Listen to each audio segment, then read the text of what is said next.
Hello everyone, Joe here with 360 Comics coming at you for the last time in 2021. Today is New Year's Eve, and on the last day of the year, I'm looking back at all of the stuff that I picked up this year for my personal collection, and I'm going to give you a rundown of my top 10 picks of 2021.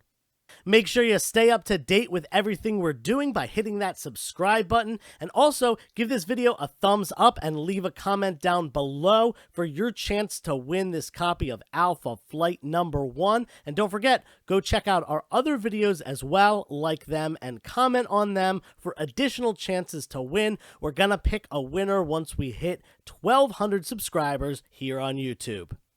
Now, I've been in and out of comics on and off since the mid-90s, but no year has been as important and as busy as 2021 for me. Not only did I start this channel on July 1st of 2021, but I also did my first convention. I started selling comics more regularly on Instagram, which I started in June of this year, and I've just rebuilt a lot of the stuff that I've sold off over the years for various other endeavors, as well as picking up some really awesome new stuff that I'm really excited about.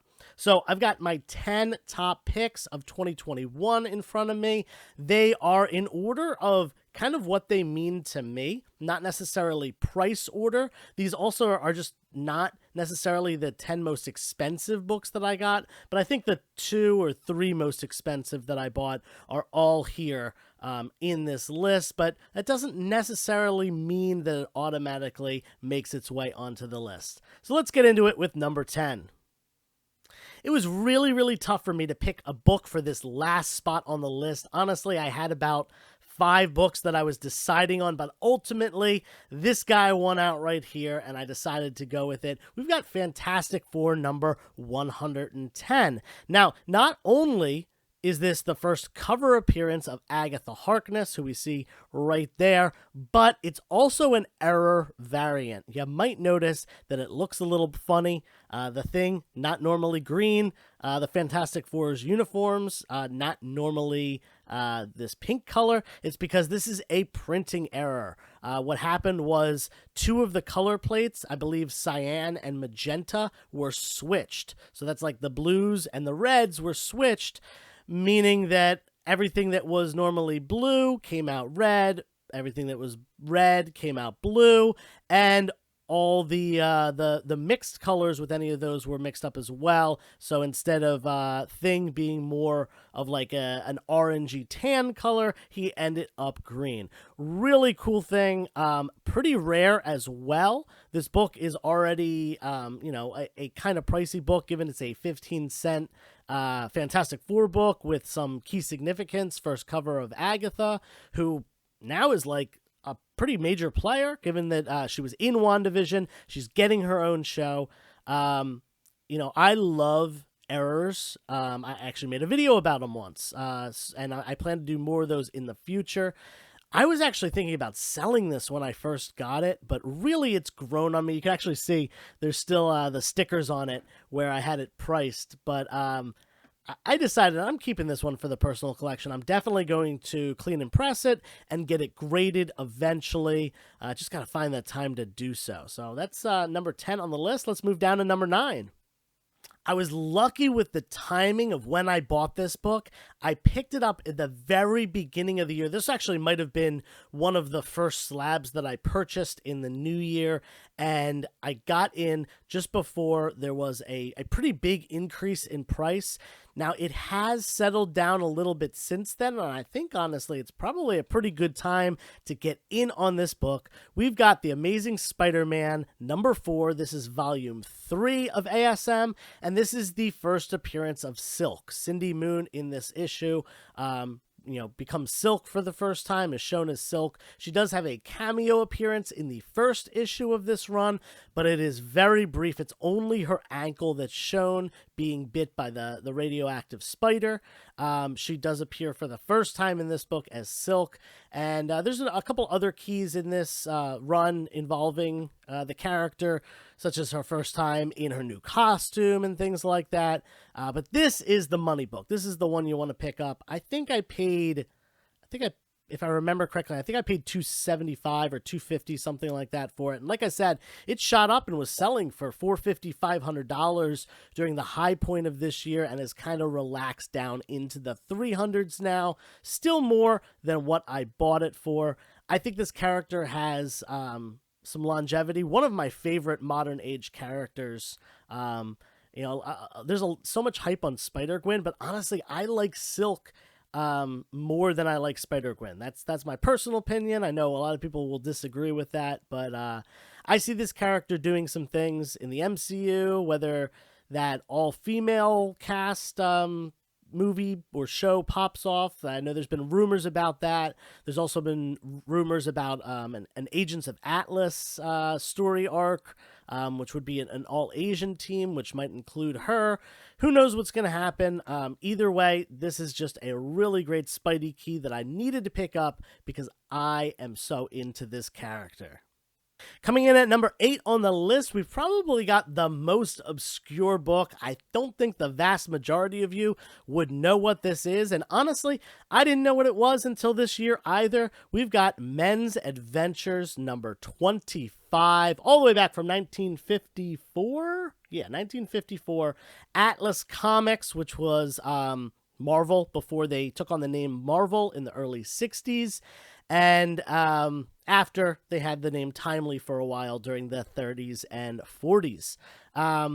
Anyway, this is a pre-code horror book. Not only is it my first pre-code horror book that I have slabbed, it's also just my first Golden Age slab in general. I had never bought this stuff over the years. I really mainly focused on Silver Age and up.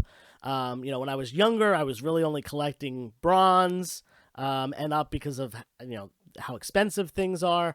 But as I've gotten older, I've gotten books that were older and older as well. This is a great pickup for me just because I love horror. It's a piece of history. I got it for a great price, and the significance of this book is that it has a severed, shrunken head on the front. There are a lot of tropes and significant aspects of these horror books, especially on the covers. A lot of people will collect the bondage covers, or the really gory covers, or the decapitation covers, and things like that. Because once the Comic Code Authority came along, those things were no longer tolerated. They weren't really, allowed on the front of covers. So as you go back into the Golden Age, you see a lot of these covers that are quite shocking. And some of these books even ended up being used in court to basically prove the corruption of youth through comics, or, quote unquote, prove, and which led to the Comic Code Authority. So really cool piece of history, pre-code horror from Atlas Comics, 1954. Severed head cover. I'm stoked to have this in my personal collection, and really I think I'm going to hold on to this for a very long time. Moving down to number 7, we've got Batman 404, the first book of the Year One story arc by the great Frank Miller. This was at a time when DC was getting a lot darker and a lot more adult, and the gloom and doom writing style of Frank Miller was absolutely perfect. This was a retelling of Batman's origin story and kind of his year one, his first outings as Batman and stuff like that. And we meet a young Officer James Gordon, and he also introduces the birth of his child during this run. And another key character, Carmine Falcone, not in this issue, but in this run. Really important run in Batman history. And I am trying to collect a lot of the Batman story arcs that I like, complete in a 9.8. So this includes like Hush and Long Halloween and Batman Year One. And these books are pretty obtainable in a 9.8 because they're from the 80s, 90s, and 2000s, at least the three that I did mention. So I figured, you know what, I'm going to try to pick these up. I had raw copies already. And my buddy James from Mint Hunter Comics, if you don't follow him on YouTube, definitely go check out his channel. He's got some great content up there. He had this book for sale. This was around the time he unfortunately underwent a pretty terrible situation where his house flooded, needed to get rid of some comics, needed to raise some money, and I bought this book for him. We met up, we had some Italian food for dinner, and we did the exchange, and I added this book to my collection. It is the only DC book on this list. I'm more of a Marvel guy, but Batman I definitely love, especially those specific story arcs that I was talking about before. So I'm going to be on the lookout for the second, third, and fourth book from this run in a 9.8, maybe in 2022. While most of the books that I've shown so far did not make it into a single video on this YouTube channel over the course of the year, this one had a video all to itself. I had a video a couple months ago called A Tale of Two Grails, because I picked this copy up of X-Men number 12, the first appearance of Juggernaut, and that same week, I also got back from CGC a copy that I've had for years.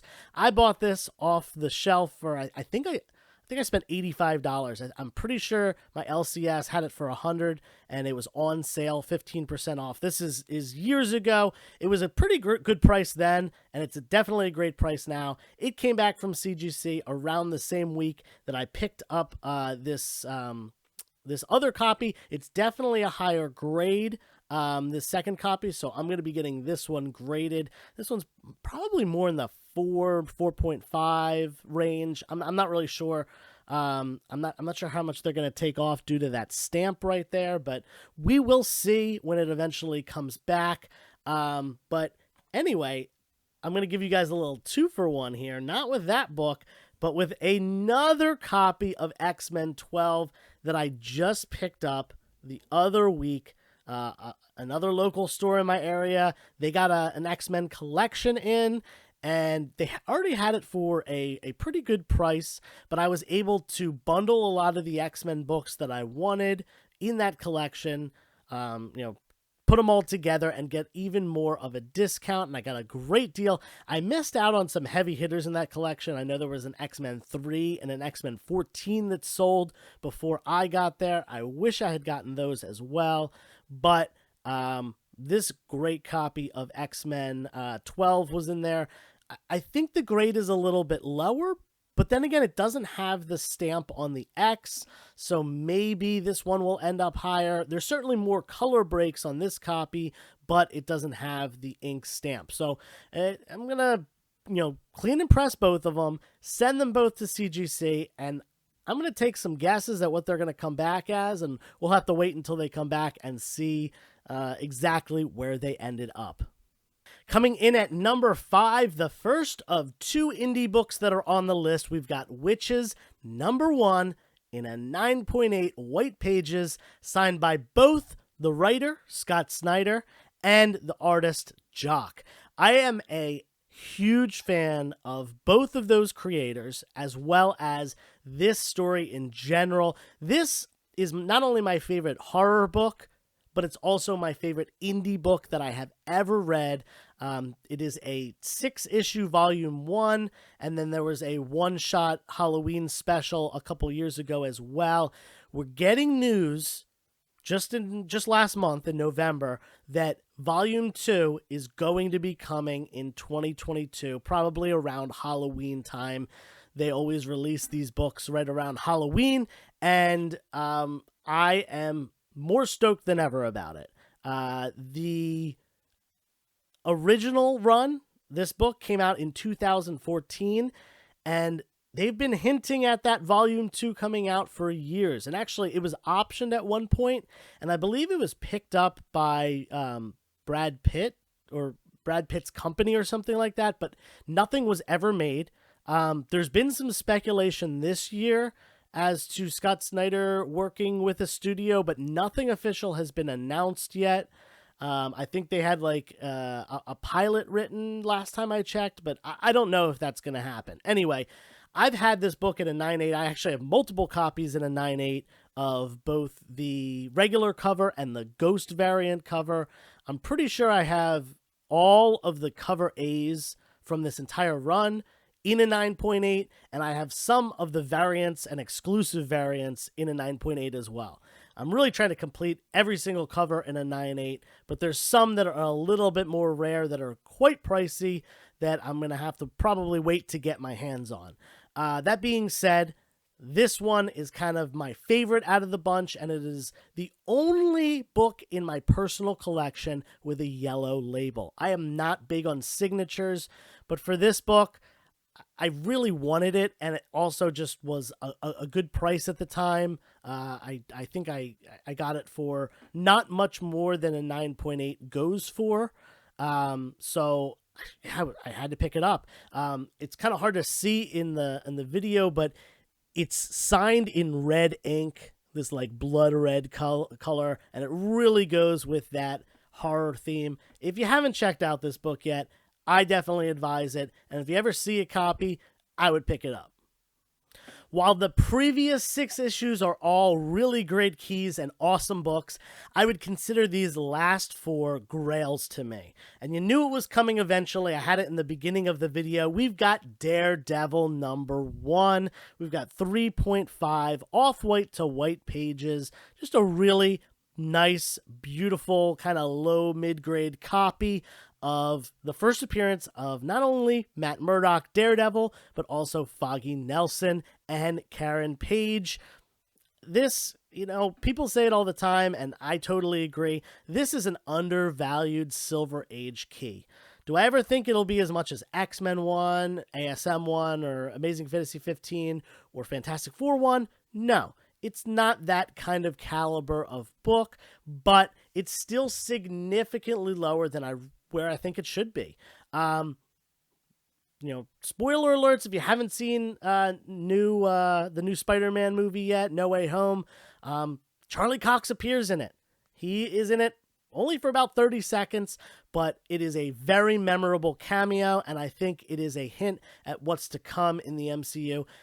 I personally think we're going to see him in a more major role coming up this year, probably either in She-Hulk or Echo, and then I think we're eventually going to see a Daredevil solo movie, or at least like a team-up movie of some sort with Daredevil. Maybe Defenders. I'm not really sure what they're going to do, but I think we're going to see more of Charlie Cox in the role of Matt Murdock. I picked this up at a great time, just a few weeks before the Spider-Man movie came out, and obviously we saw Daredevil on the screen. This book, it's got such great long-term value, but also some more short-term speculative value. Either way, I don't see this leaving my collection anytime soon unless I can pick up a higher grade copy. But given that the price is on the rise right now, I doubt that will happen. I'm going to hold on to this one for a long time and work on completing my Daredevil run, which I've gotten a lot of books for this year. On to the number 3 spot, we've got another Grail and probably the ugliest comic book that I own. We've got Giant Size X-Men #1, and it's not graded, but I can tell you for sure that this would come back a 0.5. It is absolutely destroyed, missing parts of the cover along the edge. It's missing the entire back cover, just not there at all. You might notice that it's kind of dark over on this side. That's because the inside cover is being held on by, wait for it, duct tape. Not regular tape, not clear tape or scotch tape or anything like that. It's being held on by duct tape. There's some pen in the yellow section up here as well. And to put the cherry on top, the first panel that Storm appears in, and this is her first appearance, is clipped out. Somebody cut it out. I got this for a very affordable price. In fact, I paid less for this than a coverless copy, like every coverless copy has sold for recently. So I felt like I got a good price because I got one with at least a front cover, and it is destroyed, but it's still the book. And I don't have this book in a higher grade, and it's one that I've always wanted because not only did I mention it's the first appearance of Storm, it's the first appearance of Colossus, it's the first appearance of Nightcrawler, who is my favorite X-Men, if you can't tell by my logo, and it's the second full appearance of Wolverine. So this is a super... Oh, and first appearance of Thunderbird, who dies shortly thereafter, but you gotta mention him. This is a super massive key, huge Bronze Age Grail. This one's going to stay in my collection at least until I get a higher grade copy. Honestly, I might just hold on to this one forever because of how ugly it is, and it's just kind of a funny story that this book is so destroyed, because it's hard to find something in this low of a grade, but here it is. GSX1. Coming in at the number 2 spot is probably a book that you did not expect to be on my list, but I totally consider it a grail. I'm a big fan of The Crow, and I was able to secure this copy from one of my LCSs for a phenomenal price. I think I paid $60 if I remember correctly. Now, this is a second printing, which is okay, because the second printing is very, very limited in the print run size. In fact, I believe there were just 10,000 copies in the second print run. And I think the third print run is estimated to be as little as 3,000 copies, which means that all 3 print runs of this book are pretty expensive. Obviously, a first print is what you want. It is the most expensive, but definitely a second print is very, very worth it to pick up. I'm going to get this copy cleaned and pressed and submit it for grading. I think it could come back a 9.0, maybe a 9.2, maybe an 8.5, kind of somewhere in there. I'm hoping, for a higher grade. It is a tough book because it's got an all-black cover, but even at an 8.5, it's a couple $100, and I only paid $60 for it. This is definitely a book that I look to upgrade in the future to either a higher grade second print or more preferably a first printing of the book. But like I said, they are expensive. Definitely an indie book to look out for. Obviously, it's got kind of a cult following, due to the movie that came out in the 90s, which, if you're not familiar with, starred Brandon Lee, the son of Bruce Lee, who tragically died while filming this due to a faulty prop gun that sent a projectile at him and hit him and killed him. Much like a story that we heard from earlier this year from the set of Rust with Alec Baldwin. Really terrible thing to have happen during a movie. But this movie was eventually released and has grown into a huge cult classic. It's got this dark goth feeling to it. Really great movie. You should check it out if you haven't. You should check out the comic as well as the subsequent comics that came out, the other volumes of The Crow and crossovers and stuff like that. James O'Barr does a great job. And here we are, the moment you've all been waiting for, the number 1 book that I picked up this year. This was in the same collection as the book in number 10, the Fantastic Four Error printing. We've got The Incredible Hulk, number 181, the first appearance of Wolverine. You probably know that if you've been watching my channel for a while that I got this book, and you might have expected it to be number 1. It is my number 1 pickup of the year. I am a huge X-Men fan. I was Wolverine for Halloween twice as a kid. He's probably, after Nightcrawler, my second favorite X-Men.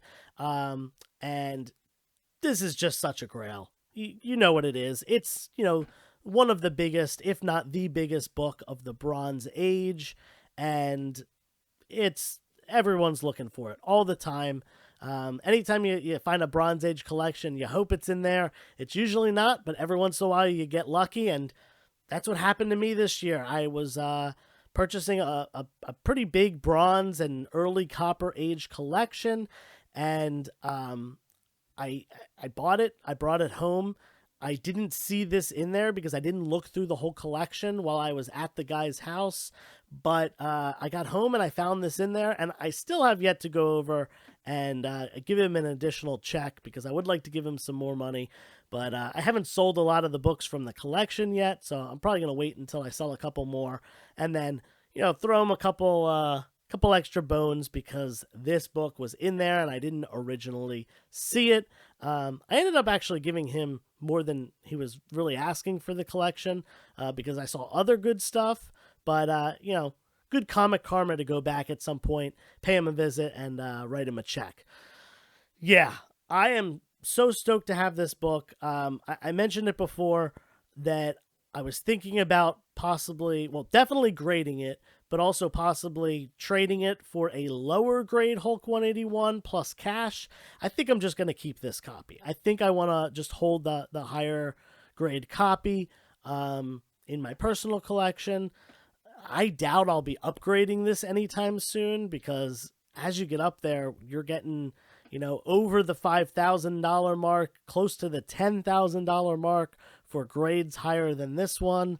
So we got to see. I got to get this one clean and pressed and send it out, but it could be, a 6 at best, maybe a 6.5, but I think it's probably more a 5 to 5.5.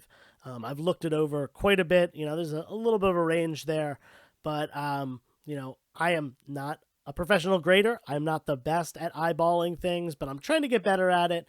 And hopefully when I get some stuff back from CGC, we can see how my estimates turned out as far as the grades go. This is going to be one of them. I am so stoked to get a lot of books in here. A lot of the raws I do want to get graded. Maybe not the giant size X-Men 1, but certainly the Crow, this book, the Fantastic Four era, maybe a couple more. But I have tons of stuff that needs to go out. Just got to find the time to clean and press it. This book I will not be cleaning and pressing. I will be getting someone else to do it. Anyway, thanks, guys. Thanks for watching these personal collection pickups from 2021. Leave it in the comments below. Let me know what you picked up in 2021 or what you thought about my books. Give me your top pick or your top 5 or 10 or whatever. I'd love to hear what you guys got, and also kind of gives me some ideas to what for what I should look for in 2022. I'm probably going to do a video in January about books that I'm looking to pick up throughout the year. So stay tuned for that and my other videos. Don't forget to give this one a like, leave a comment, subscribe to the channel, all that stuff. And until next time, turn the page, wash your hands.